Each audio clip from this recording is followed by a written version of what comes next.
Hello, and welcome to the tutorial video for how to play Planetary Peril.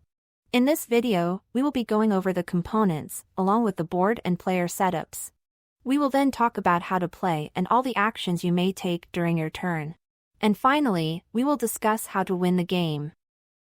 Planetary Peril is made up of many different components, such as the standard ones that are in almost all board games: dice, player tokens, and of course a game board. But extra components included are captain and ship cards, resource cards, a deck of hazard cards, a deck of progress cards, player cards, and specific markers for planets and wormholes.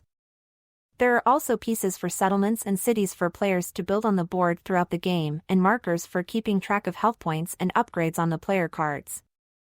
Now that we've gone over the components, it's time we talk about how to play. The very first step is to roll a single die. Whoever rolls the highest number will be declared as player 1. Next, randomly place the planet markers on the small circles inside of the planets. Starting with player 1, players will then take turns placing the wormholes on any tile on the outer ring except for the start and repair tiles. The initial placement of the markers on the player card is as shown, with ships starting on the image, ship range starting on 1, buildings also starting on 1, and ship health starting on 6. The player tokens are then placed on the start tile. You are now ready to assemble your captain and ship combination. They are picked in what is known as a snake draft. Player 1 will pick their captain first, then in a clockwise order the rest of the players will pick theirs. Once the last player has picked their captain, they will then be the first to pick their ship, thus reversing the pick order to a counterclockwise direction. We'll need to go over what the tiles and planet markers represent. The hazard planet marker will make players that land on that tile draw one card from the hazard deck. The habitable planet marker, which is the most common planet marker, allows players to build settlements on that tile. The special planet marker, which gives players unlimited attack range while they are on that tile. And finally the wormhole marker, which is a way for players to quickly move around the outer ring of the board. When placed on the board, wormholes will block the tile they are on from being activated. Players landing on or adjacent to the wormhole will be sucked in, so long as the adjacent tile is in the outer ring and is not the start or repair tiles. Tiles adjacent to the wormhole will not be blocked from being activated. After a player gets sucked into a wormhole, they will then choose another wormhole to exit from.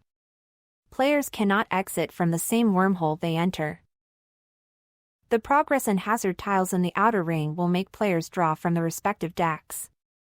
The arrows leading in and out of planets are not tiles, they are simply there to show the direction players move on and off of planets. In cases where a player might skip a planet, they will skip over the arrows entirely. Every turn begins with that player rolling a single die. The number rolled determines the number position for the resources gained. Meaning that if a player has a building on that number position on any planet, they will gain the resource of that planet.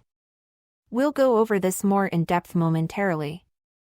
The number on the die rolled also determines the amount of tiles that player will move, although the amount moved can be changed by the effects of some cards.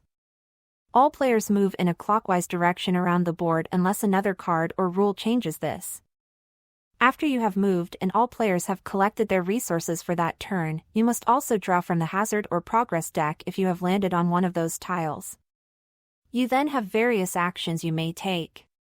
You can attack any other player's ship or buildings within your range, use captain or ship abilities, use progress cards, sell or trade progress cards, trade resources, or spend resources on a variety of different options. Resources can be spent on upgrades on your player card for your ship and buildings, extra progress cards, specific actions at the repair tile, and also on building settlements and cities. Buildings have a few special rules to them. Cities cannot be built, they must be upgraded from an existing settlement.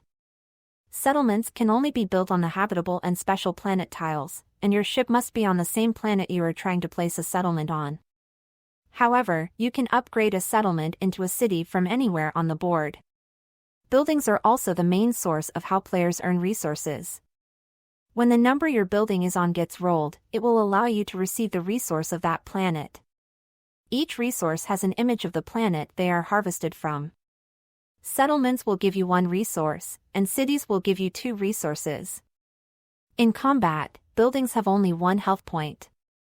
When a settlement loses combat, it will be destroyed and removed from the board. But when a city loses combat, it will be reduced to a settlement.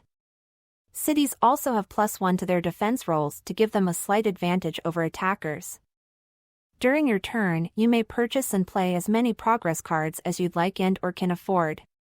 However, you are allowed to hold a maximum of 5 progress cards when you end your turn.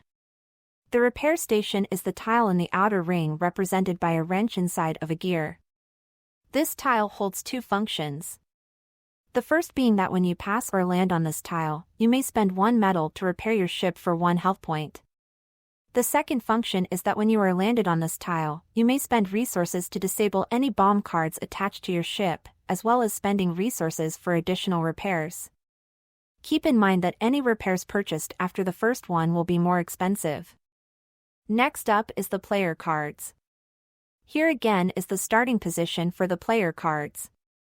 The numbers in the ship and buildings columns represent the amount of dice rolled during combat for both attack and defense. Note that ship starts below 1. That is because players start this upgrade at 0, and must upgrade at least once before being able to attack. However, in the event that your ship's upgrade is at 0 when another player is attacking your ship, you still get to use 1 die to defend yourself. This same clause applies to buildings. The ship range determines how many sectors your ship's attack range is. A sector is a sectioned off part of the board, whether a planet or part of the outer ring. Each sector is separated by thin red lines at the entrances of each planet. A range of 1 means you can attack only in the sector your ship is in, whereas a range of 2 allows you to attack in an adjacent sector. There are 2 more ways of gaining resources, excluding any cards that also give you resources. Whenever your ship lands on a planet, you will receive 1 of that resource. And also, when passing or landing on start, you may choose 1 of any resource. Players must make a full rotation around the board or go through a wormhole before they may receive another resource from the start tile. Combat is something all players will find themselves doing a lot of throughout the game, whether as an aggressive player or a defensive one. All battles are fought with the dice. Each player will choose either the white or red, and the amount of dice each player uses depends on their upgrades. The ship column on your player card is for both attacking and defending, the same is true for the buildings column. The player with the higher roll wins the battle, and the most important thing to remember about combat is that there is always a loser. Whoever loses the roll will lose 1 health point from whatever they have in combat that turn, whether their ship or a specific building. Any ties will result in a re-roll by both players, unless another rule or card in the game supersedes this rule. To win, there are 2 separate goals you can work towards. You can gain enough points to achieve victory. Points are given as follows: settlements are 1 point, cities are 2 points.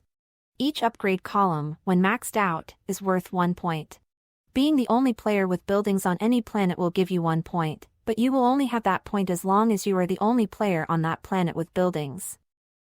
There are also multiple progress cards that award victory points. The other way to win is by being the last remaining player in the game. Players will be eliminated if their ship reaches 0 health points. That wraps up this explanatory video. Good luck while traveling around in space, and have fun beating your friends and family in Planetary Peril.